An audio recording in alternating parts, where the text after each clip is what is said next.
Hello everyone, my name is William Amzalag and I want to welcome you to our 9th episode of Jeunesse Longevity TV.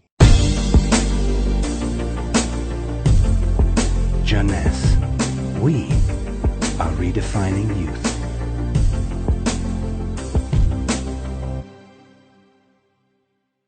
Obesity, or should I say globesity.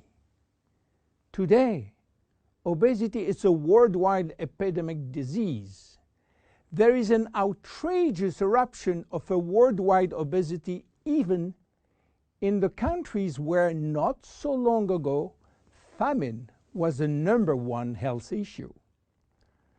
The fatness of the world is changing rapidly, and this is very disturbing because it's going out of proportion and nobody can get any control of this new epidemic. Many children become obese and then become obese adults. The diseases associated with obesity, such as heart disease, cancer, and especially diabetes, will explode. That will mean a lot of sick people all over the world. The cost in terms of death, diseases, and money spending is just astronomical. Think about today. There is in the world about 3 billion people overweight and 800 million real obese.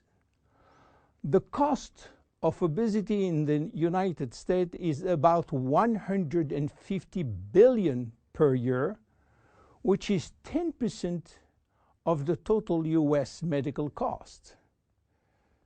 So, what is the difference between overweight and obese? Overweight means that you gain only few kilos above standard, from 1 to 15 kilos for adults. Above this threshold, you're considered as obese.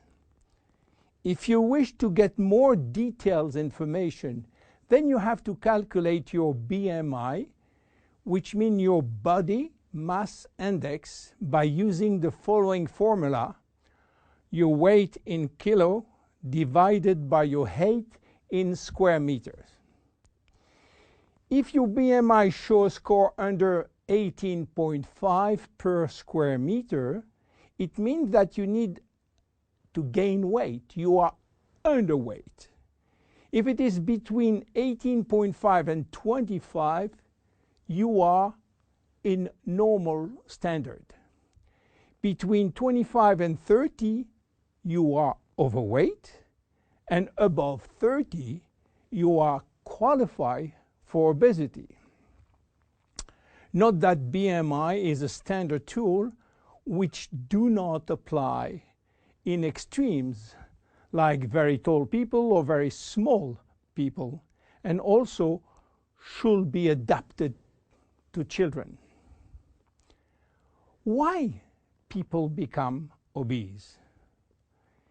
It is very simple in theory, but become more complicated when we reach fat metabolism. We are gaining weight or fat when we eat more than we spend in terms of calorie, or when we spend less than we eat in terms of calorie. So how do we get energy?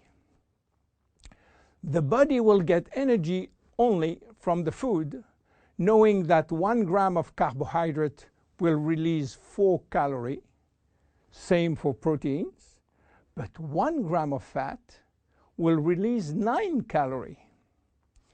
So all depend on how much you eat and what kind of food you eat. If the food is rich in fat or in protein or in sugars. Now, how do we spend energy? There are 3 ways to spend energy. The first one is what we call basal metabolism, which is the necessary energy required to get our body working and all our million of chemical reaction working and working properly. This requires approximately 1 calorie per kilo and per hour. So if you weigh 60 kilo, you will spend in 24 hours 60 multiplied by 24 equal 1,440 calories per day. And this is good news because you have no control on that.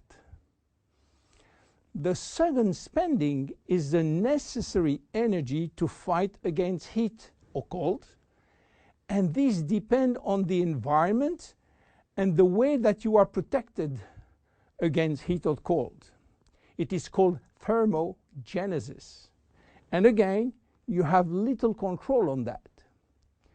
The third one is the energy required to move your body, and that is entirely up to you. This is to say that physical activity is the only controllable way to spend energy. We will see later that this very simple way of gaining or losing weight is influenced by many, many other factors, and especially the control of fat metabolism by a sophisticated group of hormones. So why such epidemic? To understand, we have to go back 20,000 years ago. As surprising that it can be, our genes have not changed for the last 20,000 years. At this time, life for humans was quite difficult. In fact, life was based on food availability, and food was really available only during spring and summer. The rest of the time, no food, almost famine. Our genes has to adapt and to work in accordance with this alternance of abundance and famine, and they create a kind of energy storage. The fat cell was born. This cell has the capacity to store all kinds of energy derived from fat, from carbohydrates, and even proteins. It can increase 50-fold its size and retain energy in the form of triglycerides.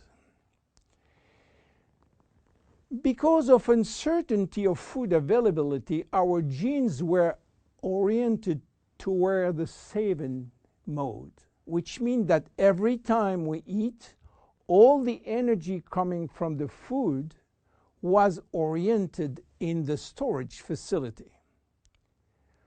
What happened 20,000 years later? Our genes are still oriented towards saving mode, but there is no more famine. On the contrary, the new society offers an extreme abundance of food rich in calories, and that all over the year. And guess what happened? Everything is going first in storage. And once in storage, it is very difficult to get out. You understand now why it is very difficult today not to gain weight or fat. But there is another factor. 20,000 years ago, in order to bring food at home, men were hunting, fishing, or climbing trees to get fruits. And that was a huge energy spending mode. Today, with a new technology created for lifting heavy items or escalator or elevator, we reduce drastically our energy spending. You understand now why it is so easy to gain weight or fat. What are the consequences of obesity in terms of health and longevity? To make a long story short, it is a disaster. Being and staying obese will lead to a long list of chronic diseases, including cardiovascular disease, diabetes, cancer, metabolic syndrome, and consequently a drastic shortening of life. That will not account for the uncomfortable physical, emotional, and mental consequences of being heavy for ourselves and for our relationship. In terms of aging, obesity is shortening telomeres, increasing DNA damage, and reducing stem cell pool. So what to do for reducing obesity?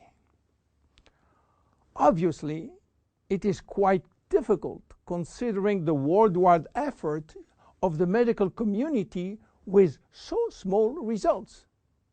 Health authorities are repeatedly organizing campaigns to inform people about the consequences of eating too much sugar or fat or the lack of exercise. But the food industry until now do not help and still putting on the market food rich in bad sugar and bad fat. The first step is to be convinced that improving your lifestyle, which means improving your nutrition, your physical activity, managing your stress and your emotion, in order to stop impulsive eating, will be a very good action to preserve your life and your longevity. The second step will be to use specific food supplements to help managing your fat metabolism and rebuild the muscles that you lose when lacking exercise.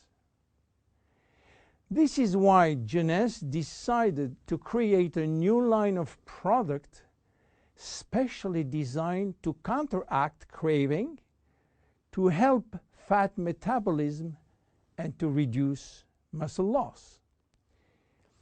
Be with us in our next episode dedicated to the Zen Body line.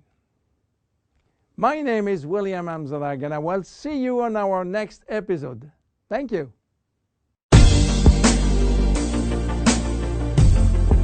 Jeunesse. We are redefining youth.